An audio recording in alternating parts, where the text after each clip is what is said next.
Les intégrales impropres apparaissent quand la surface à intégrer est infinie.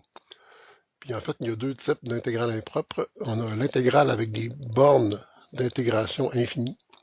Ça veut dire que ici, donc soit la borne supérieure est infinie, soit la borne inférieure est moins l'infini.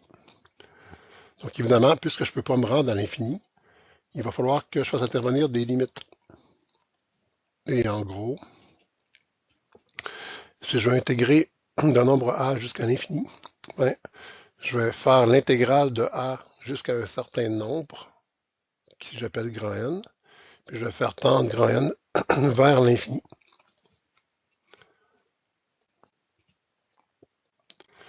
Bon, à quoi va ressembler le genre de fonction qui va nous intéresser?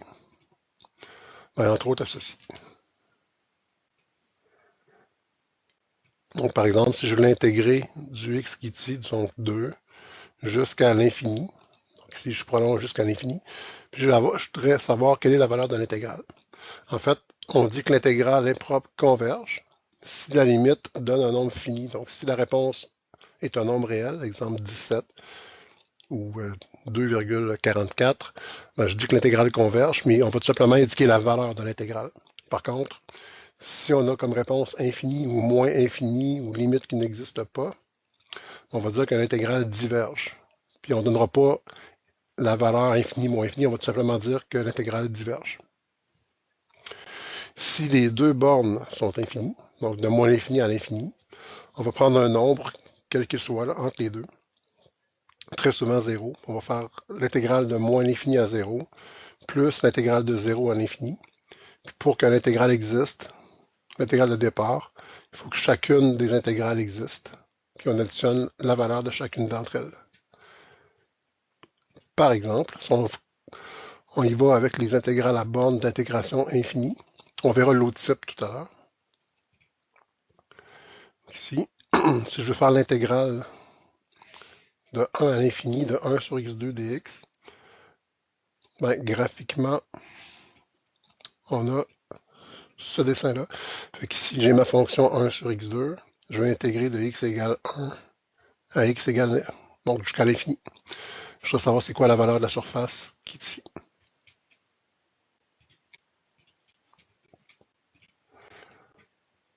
OK. Donc l'intégrale de 1 à l'infini de dx sur x2, on va mettre notre limite. Donc ce sera la limite.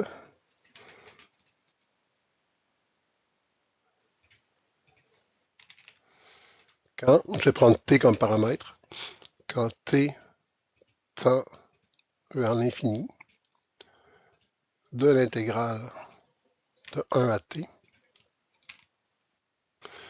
de, bon, 1 sur x2, c'est x à la moins 2, dx. Ça va nous donner la limite. J'intègre ma fonction. L'intégrale de x à la moins 2, c'est x à la moins 1 sur moins 1.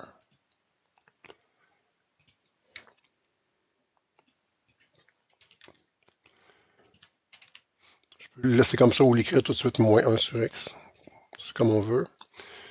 Et évaluer, puisque c'est une intégrale définie, évaluer de 1 jusqu'à t. On fait vraiment le calcul de la limite. J'ouvre un crochet, parenthèse. Dans ma parenthèse, je vais mettre l'évaluation à la borne supérieure. Donc quand je remplace x par t, j'ai moins 1 sur t. Moins l'évaluation à la borne inférieure. Quand je remplace x par 1, j'ai moins 1 sur 1. Donc moins 1.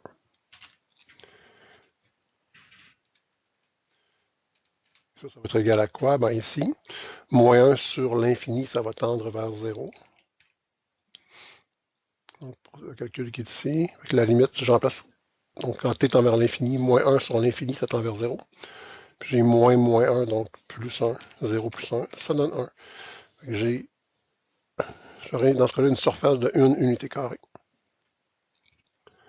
L'intégrale vaut 1, elle converge, fait que je vais tout simplement donner sa valeur.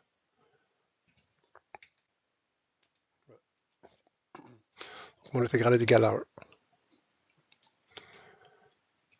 Si vous avez de la place, vous pouvez mettre la représentation graphique, mais c'est pas obligatoire du tout.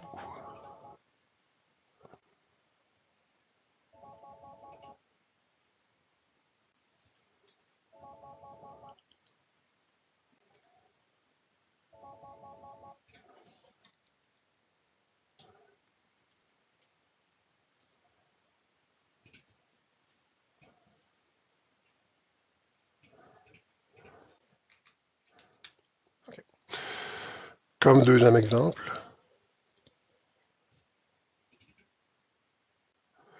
si je veux faire l'intégrale de 1 à l'infini de dx sur x, ben, j'ai une borne infinie, donc je vais encore avec un principe de limite. La limite quand t tend vers l'infini de l'intégrale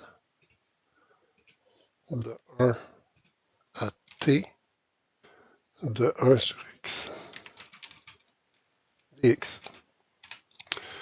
Donc je vais avoir la limite de, je fais mon intégrale. L'intégrale de 1 sur x, c'est ln de valeur absolue de x. Et tout ça est évalué de 1 jusqu'à t. Donc on va donc avoir la limite de... Je fais l'évaluation de la borne supérieure. J'ai ln de t. Je peux laisser faire la valeur absolue parce que vu que t est envers l'infini, je sais qu'il est positif. Moins ln de 1. Donc, ln de l'infini, ça tend vers l'infini. Si vous vous rappelez de vos limites en calcul différentiel. Moins ln de 1, c'est 0. Ça donne donc l'infini. Et notre conclusion va être quoi? Donc, l'intégrale initiale diverge.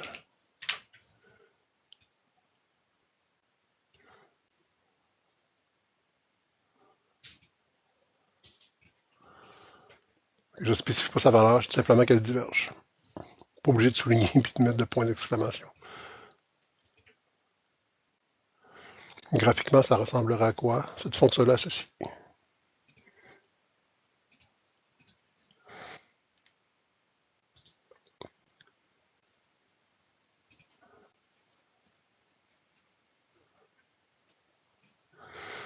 C'est quoi la grande différence? Pourquoi dans le premier cas, on arrive à un nombre réel, puis dans le deuxième, ça diverge?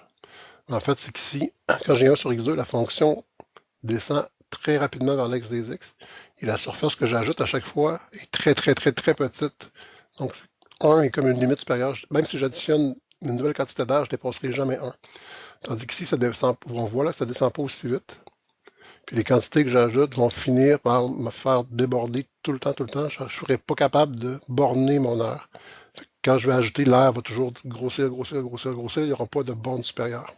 Mais vous allez mieux comprendre ces principes-là quand on va faire le chapitre sur les séries infinies.